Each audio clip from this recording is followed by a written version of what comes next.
What's up, everybody? Welcome to Normiville.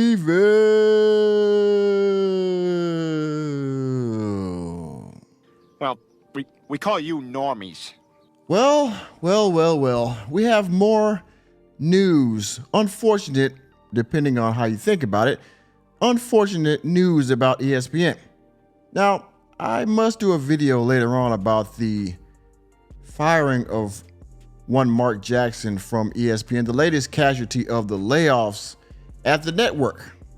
But there is another bottom to this story, and you know the saying that, how bad can it get, or how worse can it get? Well, it can get pretty goddamn bad. Ain't no way, ain't no fucking way. Not only are they firing people at ESPN left and right, well, ESPN has now been demoted as the worldwide leader in sports, or as Black and White Sports would say, the worldwide leader in woke.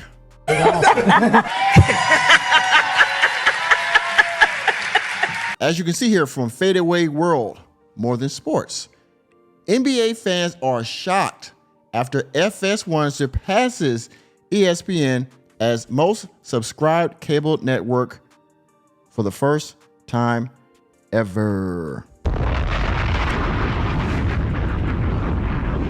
Yeah, I know. I couldn't believe it either.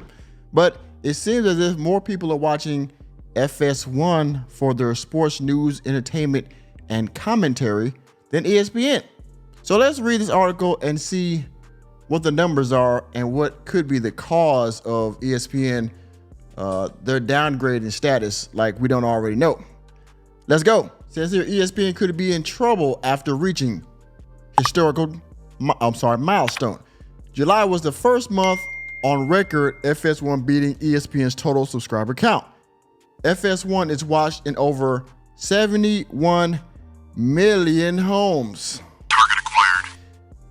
The concerning trend could force more changes at ESPN after layoffs. When it comes to sports media, ESPN is king. With a presence on TV, radio, and online, ESPN has some of the biggest names in the industry covering the sports world. Currently, however, the network is experiencing a serious decline. In the aftermath of a massive cluster of layoffs, it has now been revealed that ESPN has fallen behind its biggest competitor, FS1, for the first time. Enemy spotted. Enemy spotted indeed. But unfortunately, this enemy is gaining steam. Let's check out the numbers. Via the Sports Business Journal, July marked the first month that FS1 posted a higher subscriber count figure than ESPN. According to Nielsen, which we all know is the group that tracks all the viewership and trends of cable TV. FS1 is in 71.375 million homes, and ESPN is in 321 million homes. In this most recent report, FS1 claimed more subscribers than Fox News, which is in 71.224 million homes. Well, we also know why Fox News is going to the tank. Enemy spotted. They lost Tucker Carlson. Some of their anchors have been exposed for having duality in their, mindset and rhetoric.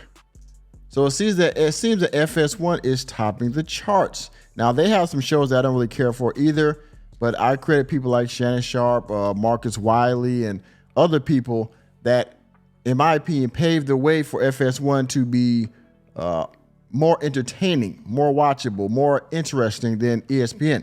ESPN has made a lot of layoffs lately, even though they've kept people on there that we really don't care for, which we understand why that is. Some of these people, they check multiple boxes, if you know what I mean. So they were kept while other people were let go of.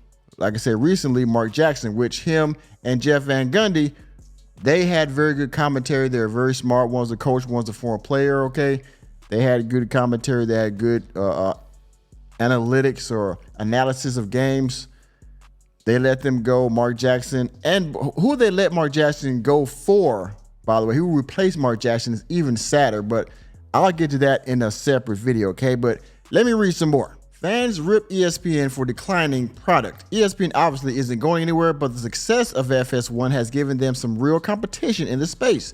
In recent years, ESPN has failed to take the edge over FS1, and it seems many more fans will cancel their subscription over the next year, of course, because ESPN, again, I remember when at their inception, because I've been watching TV for a very long time, 43 years old, okay?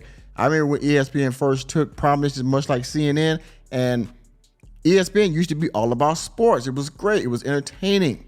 But in recent years, we all know they have inserted politics, they've inserted lifestyle, they've inserted certain rhetorics into their sports commentary, i.e. Bomani Jones and other people like that. It's become unwatchable. And a lot of people have tuned out of ESPN. Now they're going to FS1, and they will go to other outlets like myself, Black and White Sports. Let's see here. What's the other one? Dreamers Pro. Who else? All these other guys. They're going to be watching them for their sports commentary instead of ESPN, and even FS1 to a lesser degree if they take the same road that ESPN took. All right. Who else? AM Hoops. What was the other guy I watch? Dad go. Miker. What's Miker? Dad, I forgot his name. But sorry, I didn't mean to disrespect you. But the other guy, you know what I'm talking about. I like his stuff too. Microphone. That's who it is. People are gonna start watching these people, including myself, to get their sports news instead of watching ESPN and FS1. If they're not careful, they're gonna be in the same boat. Let me scroll and read some more of this, okay? Because they kind of spaced this out. There are many issues with ESPN, and a lot of folks have been unhappy with the way they've been covering the game. For many fans, however, the biggest problem is the reporters themselves. As popular as he is, Stephen A. Smith is somewhat a controversial figure, and the same can be said for pretty much every prominent voice on the ESPN airways. I agree. Hopefully, the subscriber numbers are a wake-up call for the network, and they can find a formula that finds the balance viewers are looking for. If not, we can see the network continue to make changes in the form of exclusive deals and huge contracts with some of the biggest names in the industry. All right. And of course, they have a small ad in the bottom there. Check them out and whatnot. But I agree. Stephen A. Smith is one of their flagship people. And he even said on his podcast that nobody's safe. This is the corporate world. Even the top guy, just like in sports, even the top guy can get traded. Okay, it's a business decision. It revolves around money and viewership and sponsorships and things of that nature, right? Just like Disney. Disney's going down because some of the movies they've been putting out lately. Same thing. They've been taking a nosedive in some of their cinematic releases because they've inserted certain rhetoric and certain lifestyles in the movies, and just instead of just having the movie be family friendly and catering to the children in ways that are actually relatable and not just certain things that they want them to turn into and stuff like that, if you know what I mean. So FS1 has now taken the lead in ESPN. And again, like I said, if they're not careful, if FS1 isn't careful, they will go the same route of ESPN. But don't worry, because your boy Normie will always be here to report the news in sports as much as I can. Thank you. And thank you again for attending another episode of Normieville. You know me. I'm just a normie, here to bring you the latest and greatest in sports news, entertainment, and politics. Let me know what you think about this revelation in the comment section. And please, please hit the like button, hit the subscribe button, and that notification bell on your way out of the door. And I will see you on the next video.